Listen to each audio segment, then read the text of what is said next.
ખંભાતમાં પોલીસના અસહ્ય ત્રાસથી યુવકનો આપઘાત, મૃતકના ભાઈનો આક્ષેપ, 5 દિવસ સુધી સતત માર માર્યો, પરિવારનો મૃતદેહ સ્વીકારવાનો ઇનકાર। આણંદ જિલ્લાના ખંભાત તાલુકાના જહાજ ગામમાં પોલીસ ત્રાસને કારણે યુવકે જીવન ટૂંકાવ્યાની અત્યંત ગંભીર અને હૃદયદ્રાવક ઘટના સામે આવી છે। જિગ્નેશ પટેલ નામના આ યુવક પાસેથી ₹3.36 લાખની લૂંટ થઈ હતી, જેમાં પોલીસે આરોપીઓને પકડવાને બદલે ફરિયાદી જિગ્નેશ પટેલ પર જ છેલ્લા 4 દિવસથી અસહ્ય ત્રાસ ગુજાર્યો હતો। પોલીસ ત્રાસથી ઝેરી દવા પીને આત્મહત્યા કરી અમિત રમણ પટેલ। પોલીસ ત્રાસથી કંટાળીને જિગ્નેશે દવા પીને આત્મહત્યા કરી લીધી હોવાનો નાના ભાઈ અમિત રમણ પટેલનો આક્ષેપ છે। આ ઘટના બાદ પરિવારજનોએ મૃતદેહ સ્વીકારવાનો ઇનકાર કરી દીધો છે અને કરમસદ મેડિકલ હોસ્પિટલ ખાતે ન્યાયની માંગ સાથે સૂત્રોચ્ચાર કરી રહ્યા છે, તેમજ જવાબદાર પીઆઈ, પીએસઆઈ સહિતના અધિકારીઓને સસ્પેન્ડ કરવાની માંગ કરી રહ્યા છે। મૃતકે લૂંટની ફરિયાદ નોંધાવી હતી। પ્રાપ્ત વિગતો અનુસાર જહાજ ગામના જિગ્નેશ પટેલ પોતાના કામકાજ અર્થે ₹3.36 લાખની રોકડ રકમ લઈને ઘરે પરત ફરી રહ્યા હતા। આ દરમિયાન કેટલાક અજાણ્યા બાઇક સવારોએ તેમની પાસેના આ રોકડ રકમની લૂંટ ચલાવી હતી અને આ ઘટના અંગે જિગ્નેશ પટેલે તાત્કાલિક ખંભાત ગ્રામ્ય પોલીસ મથકે ફરિયાદ નોંધાવી હતી, જેથી લૂંટારાઓને ઝડપી પાડી શકાય અને તેમને લૂંટાયેલી રકમ પરત મળી શકે। યુવક પર શંકા રાખીને તેના ઉપર અસહ્ય શારીરિક અને માનસિક ત્રાસ ગુજાર્યો। જોકે ફરિયાદ નોંધાવ્યા બાદ પોલીસે લૂંટારાઓને પકડવાને બદલે ચોંકાવનારો અને નિંદનીય માર્ગ અપનાવ્યો। પોલીસ કર્મીઓ, જેમાં પીઆઈ અને પીએસઆઈ ભરવાડનો પણ સમાવેશ થાય છે, તેમણે ફરિયાદી જિગ્નેશ પટેલ પર શંકા રાખીને તેના ઉપર અસહ્ય શારીરિક અને માનસિક ત્રાસ ગુજારવાનું શરૂ કર્યું। છેલ્લા 4 દિવસથી જિગ્નેશને પોલીસ દ્વારા સતત હેરાન કરવામાં આવી રહ્યો હતો, તેના ઉપર દબાણ કરવામાં આવી રહ્યું હતું અને કદાચ તેની પાસેથી જ કોઈ કબૂલાત કરાવવાનો પ્રયાસ કરવામાં આવી રહ્યો હતો। યુવકે અંતે કંટાળીને ઝેરી દવા ગટગટાવીને પોલીસના આ નિરંકુશ ત્રાસ અને અમાનવીય વર્તનથી કંટાળી ગયેલા જિગ્નેશ પટેલે આખરે આ કષ્ટમાંથી મુક્તિ મેળવવા માટે ઝેરી દવા પીને જીવન ટૂંકાવી લીધું અને પરિવારજનોનો મૃતદેહ સ્વીકારવાનો સ્પષ્ટ ઇનકાર। જિગ્નેશ પટેલના આત્મહત્યાના સમાચાર મળતા જ પરિવારજનો અને ગામ લોકોમાં ભારે શોક અને આક્રોશ વ્યાપી ગયો છે। પરિવારજનોએ પોલીસના અત્યાચારને જ જિગ્નેશના મોતનું કારણ ગણાવીને મૃતદેહ સ્વીકારવાનો સ્પષ્ટ ઇનકાર કરી દીધો છે। તેઓ હાલ કરમસદ મેડિકલ હોસ્પિટલ ખાતે મૃતદેહ સાથે ન્યાયની માંગ સાથે ધરણા ઉપર બેઠા છે અને સૂત્રોચ્ચાર કરી રહ્યા છે। ત્રાસ ગુજારનાર પોલીસ પર કાર્યવાહીની માંગ। પરિવારજનોની મુખ્ય માંગ છે કે જિગ્નેશ પર ત્રાસ ગુજારનાર પીઆઈ, પીએસઆઈ ભરવાડ સહિતના જવાબદાર પોલીસ અધિકારીઓ અને વહીવટદારોને તાત્કાલિક સસ્પેન્ડ કરવામાં આવે અને તેમની સામે કાયદેસરની કાર્યવાહી હાથ ધરવામાં આવે। તેમનું કહેવું છે કે જ્યાં સુધી ન્યાય નહીં મળે ત્યાં સુધી તેઓ મૃતદેહ સ્વીકારશે નહીં।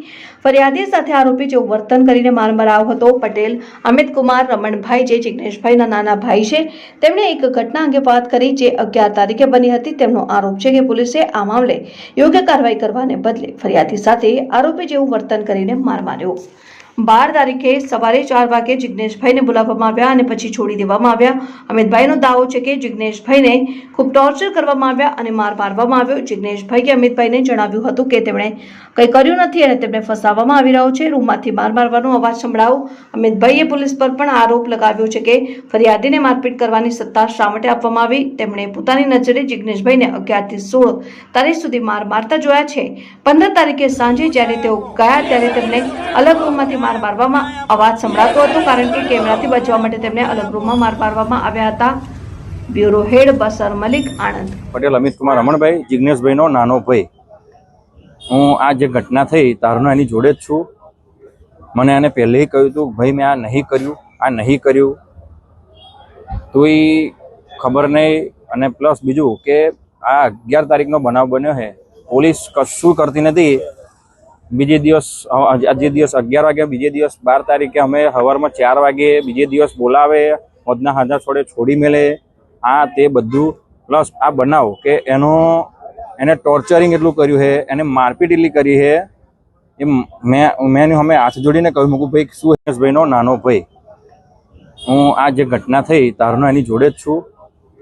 મને એને પહેલેથી કહ્યું હતું, ભાઈ મેં આ નહીં કર્યું, તોય ખબર નહીં। અને પ્લસ બીજું કે આ 11 તારીખનો બનાવ બન્યો છે, પોલીસ કશું કરતી નથી।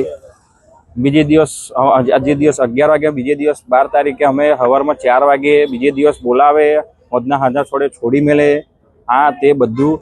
પ્લસ આ બનાવ કે એને ટોર્ચરિંગ એટલું કર્યું છે, એને મારપીટ એટલી કરી છે, એ મેં અમે હાથ જોડીને કહ્યું, મૂકું ભાઈ શું છે, કે ભાઈ મેં આ સજ્જે નહીં કર્યું અને આવું કોઈ હું પગલું ના ભરું। એટલું એને મને કહ્યું હતું। રાતે મને બધું કહેતો હતો ઘરે આવીને કે મેં આ પગલું નહીં ભર્યું, મને આ ફસાવા માંગે છે, આ છે. અને આ પોલીસને ફરિયાદી એ જાતે જ હતો ફરિયાદી, અને પોલીસવાળાને સત્તા, હું એમ નહીં કહેતો, પોલીસવાળાને જે ફરિયાદી હોય એની ઉપર સત્તા કેમ આવે કે મારપીટ પહેલે કરવાની. મેં મારા હાથ જોડીને કહ્યું હે, મૂકું સાહેબ હજુ તમને આ હક નથી આપ્યો તો એને કેમ મારતા હતા, બરોબર. મેં મારા દેખતા હું રૂબરૂ આંખતા દેખે જોયું છે. આ જ્યારથી ઘટના થઈ હે ને, આથી 11 તારીખથી લઈને આ 16 તારીખ લગીનો આ મારપીટ તો છે જ.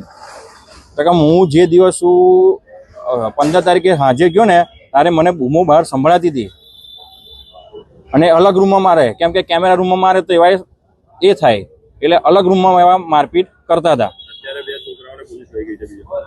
હા, એ બે જોડે એ સમાચાર એવા અમને મળ્યા છે. ઘેરથી બોલાયા અમે, એની જોડે જે બીજા હતા એમને ઘરેથી અહીં બોલાયા, પણ એ આયા નથી. પોલીસવાળા કંઈક લઈ ગયા છે એમને તઈ પોલીસ સ્ટેશને, બરોબર. મારે એમનો પુરાવો તમે એ, પણ મારે તો મેં ભય ખોયો છે, મારે આનો ન્યાય જોઈએ, બરોબર. હું એ અપેક્ષા રાખું. મુદ્દે જ્યારે પાકું બધું કમ્પ્લીટ થશે ત્યારે મુદ્દે ઉઠાવવામાં આવશે, તે વગર મુદ્દે ઉઠાવવાનો નથી.